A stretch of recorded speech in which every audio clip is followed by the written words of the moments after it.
Notre reporter est parti au Forum économique mondial recueillir les réactions de différents participants après le discours important du Premier ministre Li Keqiang. Cela mesure l'importance des réformes qui sont réalisées et leurs résultats en Chine. Le grand passage de la manufacture à une économie basée sur le consumérisme, le passage de la manufacture au service, a eu un grand impact sur le secteur de l'immobilier commercial. Évidemment, comme nous le voyons, l'accumulation de richesses a un impact sur le secteur du détail en ligne et hors ligne, à mesure que nous voyons des réformes financières qui font grandir à leur tour les entreprises chinoises. Il y a beaucoup de privatisations et même les entreprises étrangères continuent de croître. Alors évidemment, elles occupent de plus en plus d'espaces de bureaux.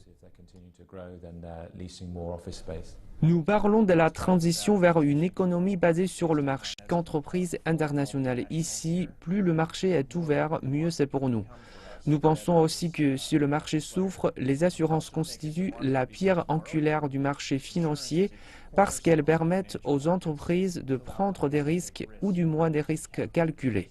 Et en ouvrant ce marché, cette activité devient de plus en plus importante, ce qui est bon pour nous riches et pour nos concurrents. La Chine a un rôle de plus en plus grand à jouer à l'international. C'est la plus grande économie du monde. Elle est le plus grand exportateur de capital au monde, de biens et de services. Dès que la Chine décide quelque chose, cela a un effet mondial. En disant cela, je pense que le Premier ministre a dit que la Chine allait devenir une force stabilisatrice de l'économie mondiale, capable de soutenir un développement mondial vers la prospérité. Et en faisant ça, cela aide la Chine à se développer également. Dans son discours, il parle de 4 points. Il parle de robotique, de transport, de matériel, de sciences biologiques et de bioingénierie.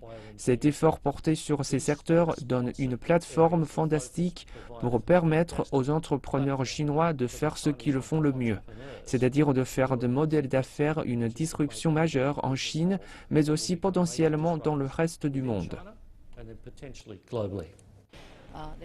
Il a abordé beaucoup de choses très intéressantes dans son discours, mais pour moi, c'est surtout 3 choses. D'abord, la stabilité de l'économie. Donc, le développement économique va se faire d'une manière raisonnable. Deuxième point, il continue de se concentrer sur l'innovation. Et le troisième point, c'est la persistance d'une politique basée sur l'offre pour changer la structure de l'économie.